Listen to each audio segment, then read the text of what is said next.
ईसा पूर्व 261 में अशोक ने कलिंग पर आक्रमण किया। कलिंग एक स्वतंत्र और समृद्ध राज्य था जिसने मौर्यों की अधीनता स्वीकार नहीं की थी। युद्ध भयानक था, लाखों सैनिकों, घोड़ों और हाथियों ने भाग लिया। घंटों तक खून की नदियां बहती रहीं। कहा जाता है कि इस युद्ध में लगभग 1 लाख लोग मारे गए और 1.5 लाख कैदी बनाए गए। युद्धभूमि पर बिखरी लाशें, बच्चों और महिलाओं की चीखें देखकर अशोक का हृदय दहल गया। यही वह क्षण था जब उन्होंने समझा कि युद्ध असली जीत नहीं दिलाता। तलवार की जीत अस्थायी है, लेकिन करुणा की जीत शाश्वत है। कलिंग युद्ध ने अशोक का जीवन बदल दिया। अब वे सत्ता के बजाय धर्म और शांति की राह पर चल पड़े। कलिंग युद्ध के बाद अशोक का हृदय धर्म की ओर झुक गया। वे बौद्ध भिक्षुओं के संपर्क में आए। कहा जाता है कि उपगुप्त नामक भिक्षु ने उन्हें बौद्ध धर्म के सिद्धांतों से परिचित कराया। ईसा पूर्व 260 में अशोक ने सार्वजनिक रूप से बौद्ध धर्म स्वीकार किया।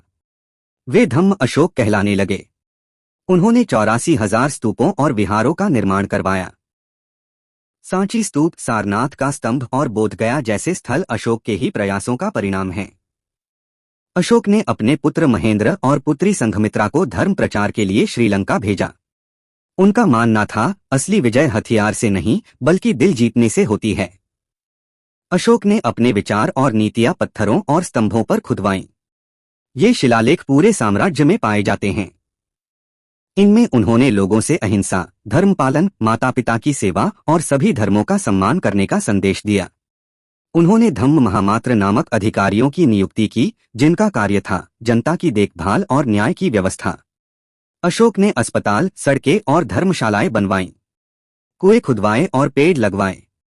यहाँ तक कि पशुओं और पक्षियों के लिए भी चिकित्सालय बनवाए। सारनाथ का सिंह स्तंभ, जो आज भारत का राष्ट्रीय प्रतीक है, अशोक की देन है। यह उनकी स्थायी विरासत का प्रतीक है। अशोक का प्रभाव केवल भारत तक सीमित नहीं रहा। उन्होंने अपने धर्मदूत विदेशों में भेजे। उनके बेटे महेंद्र और बेटी संघमित्रा श्रीलंका गए। वहां उन्होंने बौद्ध धर्म का प्रचार किया। इसके अलावा नेपाल, म्यांमार, थाईलैंड, अफगानिस्तान और यहां तक कि यूनान और मिस्र तक उनके धर्म संदेश पहुंचे। यह पहली बार हुआ कि किसी सम्राट ने तलवार नहीं बल्कि करुणा और धर्म को अपनी ताकत बनाया। यही कारण है कि एशिया के कई देशों में बौद्ध धर्म आज भी प्रमुख धर्म है। अंतिम समय और विरासत। अपने अंतिम वर्षों में अशोक ने साधारण जीवन बिताया। वे ध्यान और दान में लगे रहे। ईसा पूर्व 232 में पाटलिपुत्र में उनकी मृत्यु हुई। उनकी आयु लगभग 72 वर्ष थी।